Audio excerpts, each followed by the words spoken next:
Olá, alunos, tudo bem? Então, hoje eu vou conversar com vocês sobre distúrbios causados por calor, tá? Então, os distúrbios causados por calor, eles vão desde insolação, né, internação, queimaduras. A gente vai falar sobre cada um deles. Então, a princípio, nós vamos falar sobre queimaduras, né? As queimaduras, elas são em graus, né? Elas são apresentadas através de graus, conhecidas como queimaduras de primeiro grau, queimaduras de segundo grau e queimaduras de terceiro grau, tá? As queimaduras de primeiro grau, elas são aquelas queimaduras leves, né? Caracterizadas como aquelas queimaduras que parecem queimaduras solares. As queimaduras de segundo grau são aquelas queimaduras que acontecem o aparecimento de bolhas. E aquelas queimaduras em terceiro grau são aquelas que aparecem com destruimento, né, destruição tecidual, destruição de tecido epitelial aí, tá bom? Então, o que causa, né, o que vem a ser os distúrbios causados pelo calor, sejam eles insolações, internações, né, originando queimaduras de primeiro, segundo e terceiro grau. O contato com chamas, né, e substâncias superaquecidas, a exposição excessiva ao sol e mesmo a temperaturas ambientes muito elevadas provocam reações no organismo, né, que podem levar à pele ou afetar funções orgânicas vitais. Então, não é somente, né, a exposição excessiva ao sol.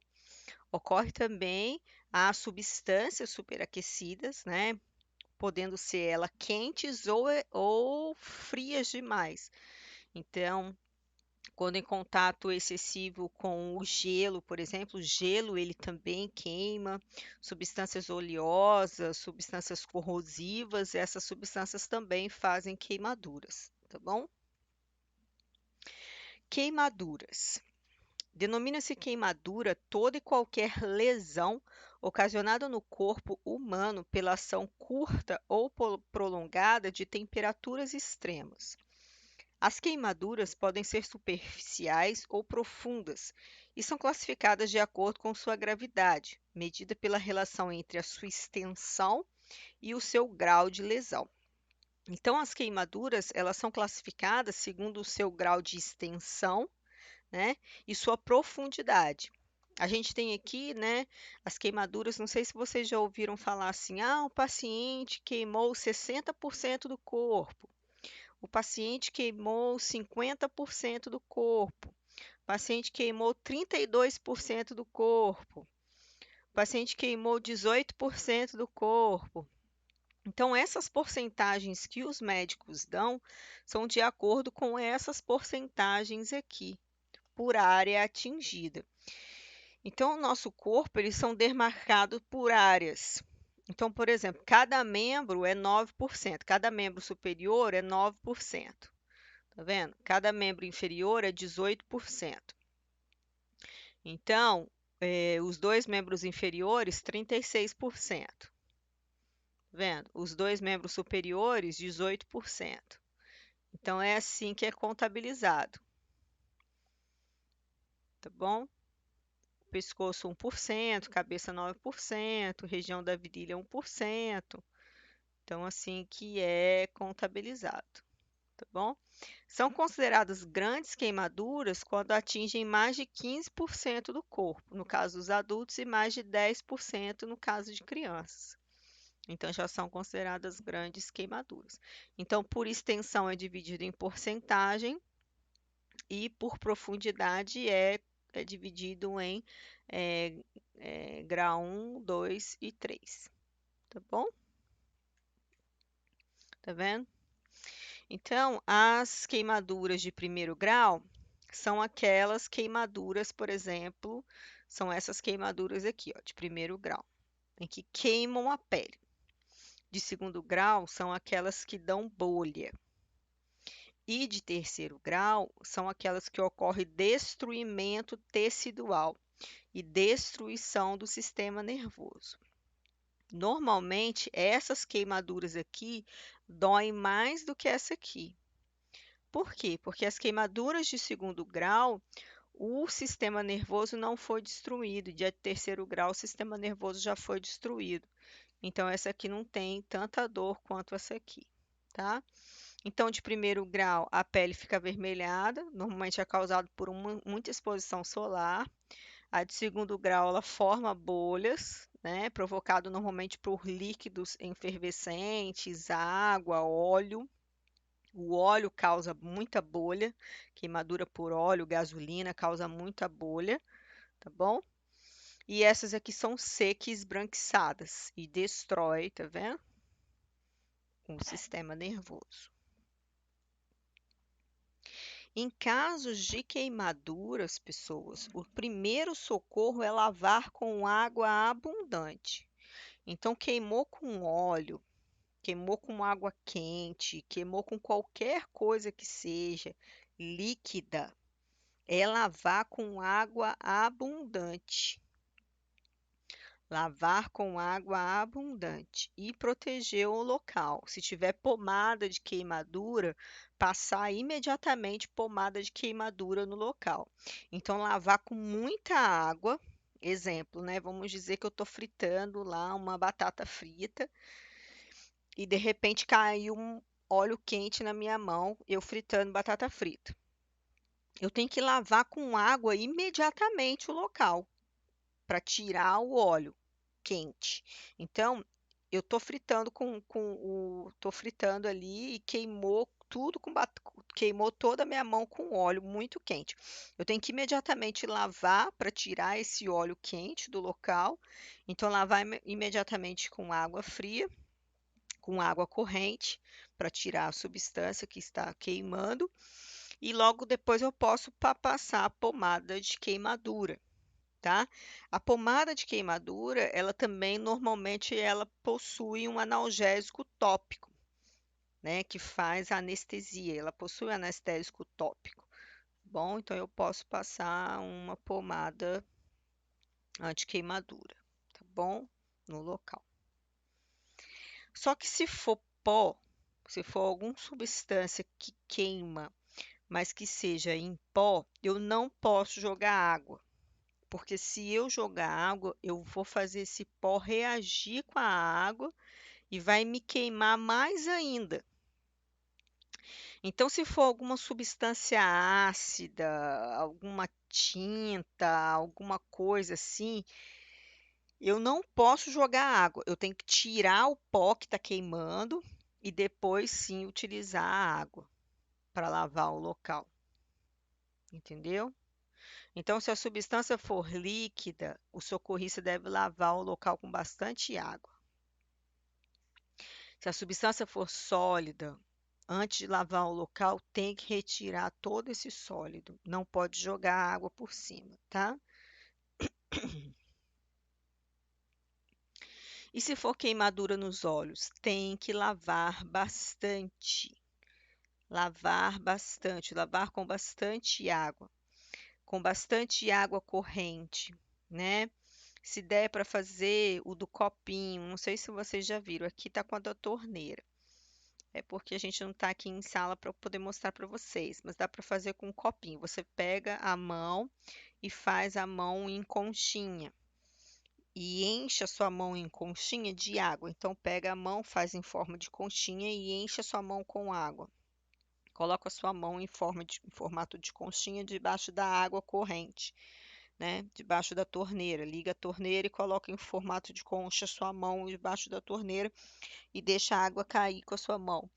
Abra o seu olho dentro da sua mão, com água corrente ali, e fica abrindo e fechando o seu olho aí dentro dessa concha com água. Você vai observar que vai estar lavando o seu olho, entendeu? Isso vai servir para lavar o seu olho, tá? Então, o ideal é fazer essa lavagem direto na torneira. Caso não seja possível, ou usa uma garrafa ou faz esse esquema da conchinha que eu falei para vocês. Faz a mão em um formato de concha abre a torneira e fica com a mão assim embaixo da torneira, abrindo e fechando o seu olho aí dentro dessa concha com a sua própria mão, tá? Vai ocluir os dois olhos e encaminhamento para o pronto atendimento o mais rápido possível.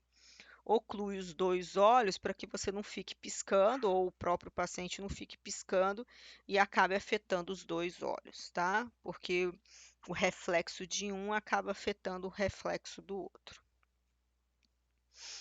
Existem ainda casos de queimadura por irradiação, feixes de luz intenso, né, ou luz artificial, exemplo da solda elétrica, tá? Nesses casos, isso aí tem que ir imediatamente para o encaminhamento médico, tá? Se manifestar ardência e irritação, pode levar à cegueira, então tem que levar ao médico mesmo.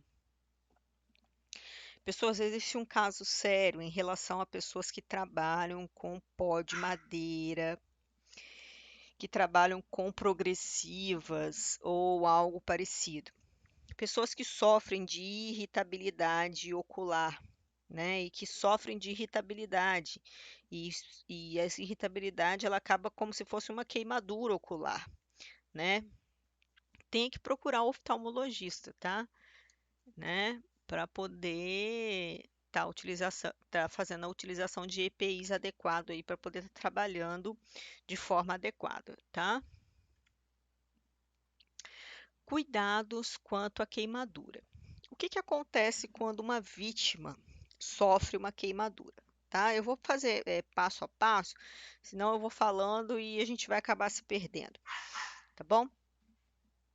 Então, quando uma pessoa sofre queimadura, retirar parte da roupa que esteja em volta da queimadura, mas nunca retirar a roupa grudada na pele. O que que acontece? Normalmente, quando uma pessoa sofre a queimadura, a parte que foi queimada, ela gruda na pele junto. Então, pede-se para não retirar a parte que foi grudada. O que que nos primeiros socorros a gente faz? A gente corta em volta, mas não retira a blusa que está grudada na pele, tá? Por quê? Porque tem uma manobra especial para ser retirada, né? Vai ser colocada água para retirar, para ir soltando, né? O paciente sente muita dor, então ele vai precisar estar sobre o efeito de anestésicos, né? Através de medicação, para poder que seja feita a retirada dessa, dessa blusa, tá bom? Então não pode retirar. A pessoa, depois que ela sofre uma queimadura, elas incham, então elas sofrem edemas. Então, retirar anéis e pulseiras o mais rápido possível pós-queimadura. Então, a pessoa sofreu uma queimadura, a gente tem que tirar anel, pulseira, relógio, tudo o quanto antes.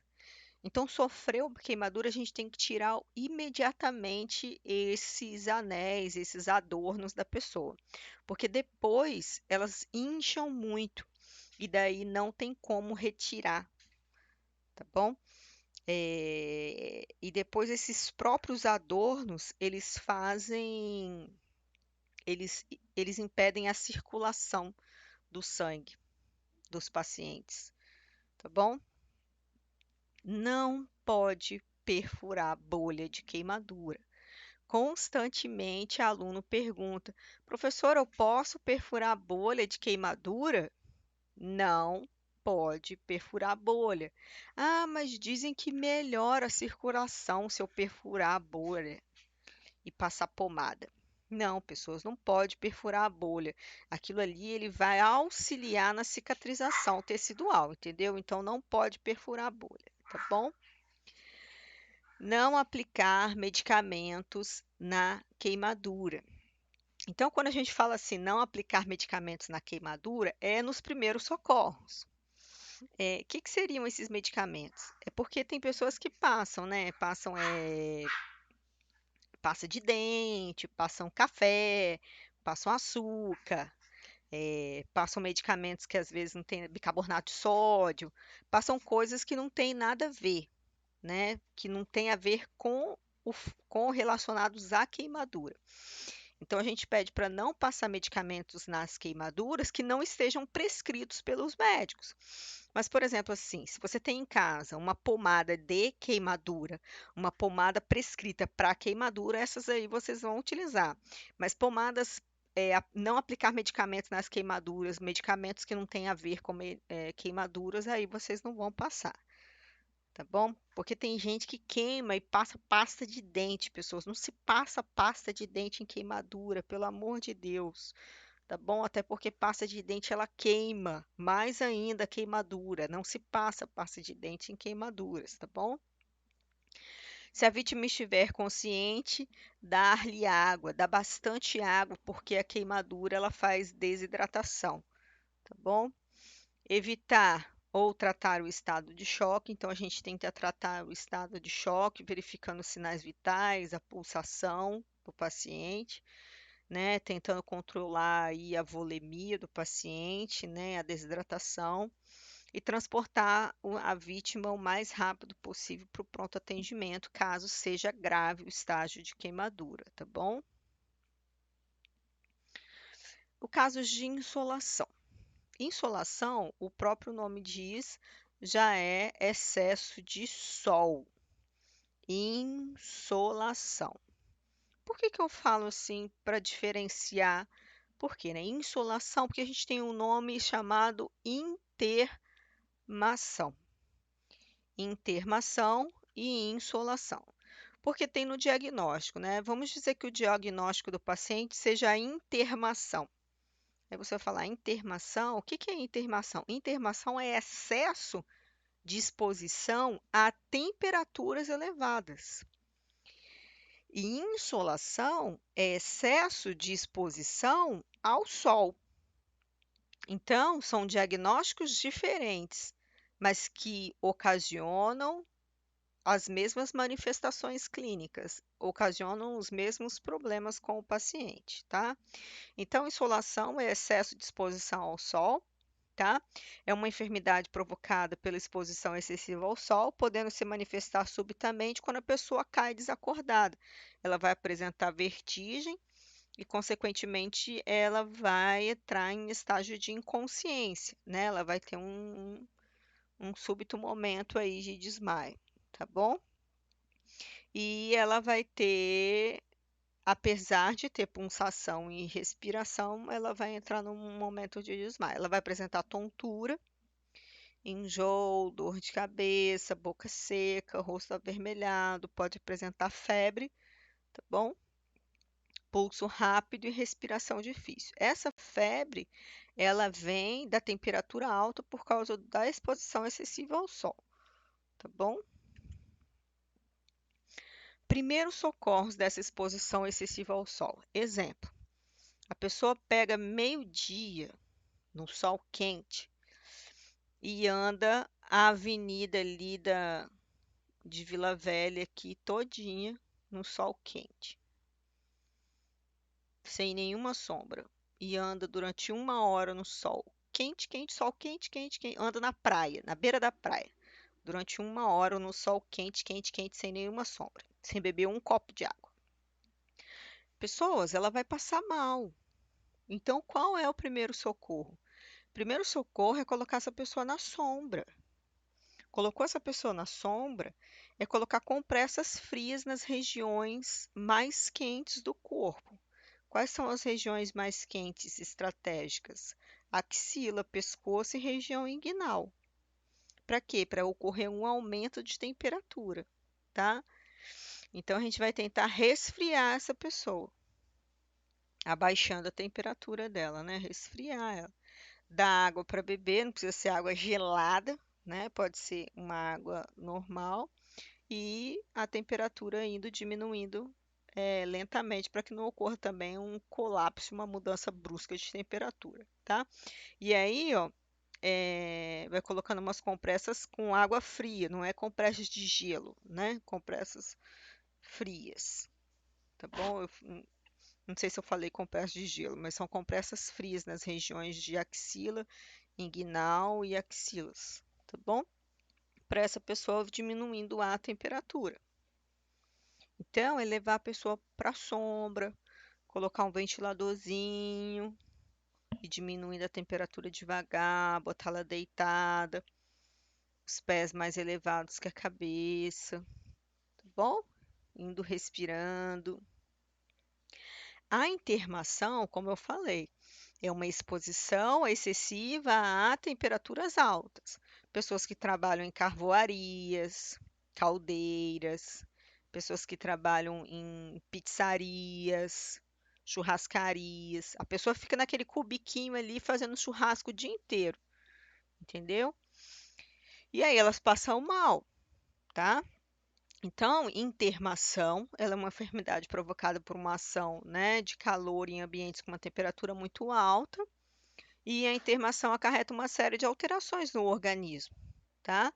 Cansaço, náuseas, respiração superficial, palidez, temperatura corporal elevada, pele fria, diminuição da pressão. E aí, o que que a gente tem que fazer? A mesma coisa que a insolação, né? A gente tem que encaminhar essa pessoa para um local mais fresco, né? Elevação de membros inferiores, colocar no ventilador, uma compressa fria em axila, região inguinal, né? E, se possível, fazer um encaminhamento médico se necessário, um copo de água, tá? E as prevenções, fazer com que essa pessoa não fique longos períodos em um ambiente tão quente assim, aumentar a ingesta hídrica, né? Diminuir a ingestão, ingerir muito líquido, alimentos que contenham sal para evitar a hipotensão, mas também tentar verificar que ambiente é esse que está ocasionando aí eh, esse tipo de sintomas a esse paciente, tá? Será que esse ambiente está adequado às normas padrões de funcionamento aí para esse funcionário, né? Também tem que estar atento a isso aí, tá? Bom, o que que seria a temperatura corpórea, né, normal? Então, o que que é a temperatura corporal? Trata-se do grau de calor. O normal é de 36,2 a 37 graus, né?